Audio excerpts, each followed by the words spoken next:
Welcome to MiConvert. In this tutorial, I will show you how to convert AMF files to DXF format, completely free and online. Open your browser and search for AMF to DXF MiConvert.com.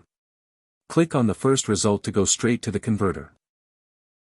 You are now on the AMF to DXF converter page. The interface is clean and easy to use. Let's upload a file. Click the Choose File button. A file picker will open. Select the AMF file you want to convert, then click Open. Your file is loaded and ready. You can see the file name, size, and destination format. Click Convert now to start the conversion. The conversion is in progress. You can see the progress bar moving. This usually takes just a few seconds.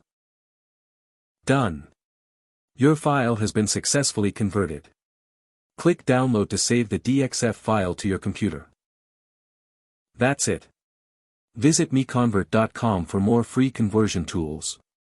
Subscribe for more tutorials. Thanks for watching.